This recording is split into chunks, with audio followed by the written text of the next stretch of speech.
എങ്ങനെയാണ് ഒരു നല്ല മനുഷ്യനാവുക? എന്ത് കാര്യങ്ങൾ ചെയ്യുമ്പോഴും നമുക്കൊരു ഇൻറ്റഗ്രിറ്റി ഉണ്ടാവണം. ഇഹ്സാന്. നമ്മൾ ഏത് പാതാളത്തിൽ ചെന്ന് ഒളിച്ച് ചെയ്താലും, എവിടെയായിരുന്നാലും, ഏത് റൂമിൻ്റെ ഉള്ളകങ്ങളിലായാലും, നമ്മൾ കാണുന്നില്ലെങ്കിലും പടച്ചോന് നമ്മളെ കാണുന്നുണ്ട് എന്നുള്ള ഒരു വിശ്വാസം ഉണ്ടാവുകയാണെങ്കിൽ തോന്നുന്നതൊക്കെ ചെയ്യാനുള്ളൊരു മെൻറ്റാലിറ്റി നമ്മളിൽ നിന്ന് മാറും. മാത്രമല്ല, ഇഹ്സാൻ ഉണ്ടാവുകയാണെങ്കിൽ ചെയ്യുന്നതൊക്കെയും റൈറ്റിയസ് ആയിട്ട്, ശരിയാവുന്ന രീതിയിൽ, ആത്മാർത്ഥമായിട്ട്, പൂർണ്ണാർത്ഥത്തിൽ കമ്മിറ്റഡ് ആയിട്ട് ചെയ്യാൻ നമുക്ക് കഴിയും. അത് ഏത് ഫാമിലി ബോണ്ടിങ്ങിൻ്റെ കാര്യമായാലും ഫ്രണ്ട്ഷിപ്പിൻ്റെ കാര്യമായാലും അല്ലേ, നമ്മൾ ഭക്ഷണം കഴിക്കുന്നത് പോലും, ഭക്ഷണം കഴിക്കുമ്പോൾ ഓരോ ഉരുള കഴിക്കുമ്പോഴും നമുക്ക് ആ ഒരു ഗ്രാറ്റിറ്റ്യൂഡ് അതിലൂടെ സമ്പന്നമാവും. അതുപോലെ തന്നെ നമ്മൾ എടുക്കുന്ന ഓരോ സ്റ്റെപ്പിലും നമ്മൾ കസ്റ്റമേഴ്സിനോട് ഇടപെടുമ്പോഴും ഒക്കെ നമുക്കൊരു ആത്മാർത്ഥത ഉണ്ടാവും. നമ്മൾ ആ ദൈവത്തെ കാണുന്നില്ലെങ്കിലും പടച്ചവൻ ഇതൊക്കെ കാണുന്നുണ്ട്, ഞാൻ അതുകൊണ്ട് ചെയ്യുന്നതൊക്കെ വളരെ റൈറ്റിയസ് ആയിട്ട് നേരായ വഴിക്ക് മാത്രം ചെയ്യണമെന്നുള്ളൊരു ഉത്ബോധനം ഉള്ളകങ്ങളിൽ നിന്ന് ഉണ്ടാവാൻ നമുക്ക് വഴിവരുത്തും.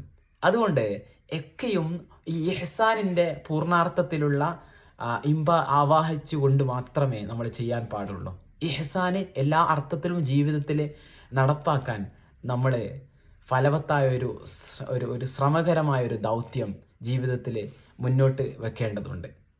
അത് ആത്മാർത്ഥമായിട്ടുള്ള ആരാധനാദികളായാലും നമ്മുടെ പ്രയേഴ്സ് ഒക്കെ ആയാലും നമ്മൾ ആത്മാർത്ഥമായിട്ട് പ്രാർത്ഥിക്കുമ്പോൾ അത് അത് ദൈവം മാത്രമാണ്. ദൈവത്തിനെ നമ്മൾ അത്രമേൽ സമർപ്പിച്ചുകൊണ്ട് മറ്റുള്ളവരൊക്കെയും വകഞ്ഞു മാറ്റിക്കൊണ്ട് എല്ലാ ഒബ്സ്റ്റാക്കിൾസിനെയും തരണം ചെയ്തുകൊണ്ട് ദൈവം കൂടെയുണ്ട് എന്നുള്ള ഒരു ഉത്തമ ബോധ്യത്തോടു കൂടെ പ്രാർത്ഥനാ നിരതമായിട്ട് നമ്മൾ പ്രാർത്ഥിക്കുന്നു. ആ ഒരു പ്രാർത്ഥന അതിനൊരു പ്രത്യേക ഒരു സൗകുമാര്യതയുണ്ട്, അതിനൊരു പ്രത്യേക ഇമ്പമുണ്ട്, ഒരു പ്രത്യേക ചാരുതയുണ്ട്, ആത്മാർത്ഥതയുണ്ട്. ജീവിതത്തിലെ വിജയിക്കാൻ ഏറെ കാരണമാകുന്ന ഒരു പ്രാർത്ഥനയാണത്. അങ്ങനെ ജീവിതത്തിലെ നിഖില മേഖലയിലും ഇഹ്സാൻ ഉൾക്കൊള്ളിച്ചുകൊണ്ട്, നമ്മളെ പ്രയേഴ്സിലായാലും ഒക്കെയും ഇഹ്സാൻ ഉൾക്കൊള്ളിച്ചുകൊണ്ട് ജീവിതത്തെ കരുപ്പിടിപ്പിക്കാൻ നമ്മൾ മുന്നോട്ട് നീങ്ങേണ്ടതുണ്ട്. അത് ഒരു ഈമാന്, ഇസ്ലാമി, ഇഹ്സാൻ എന്നുള്ളത് ഒരു മൂന്നിനെയും സമഞ്ജസമായിക്കൊണ്ട് അതിനെ മൂന്നിനെയും ജീവിതത്തിൽ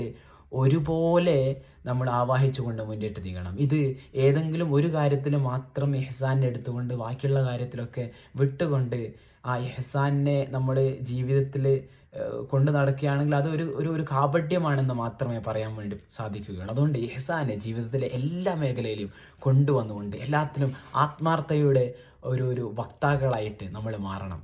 അതിന് പടച്ചവനെ തൗഫീഖ് നൽകട്ടെ ഇൻഷാ അല്ലാഹ്.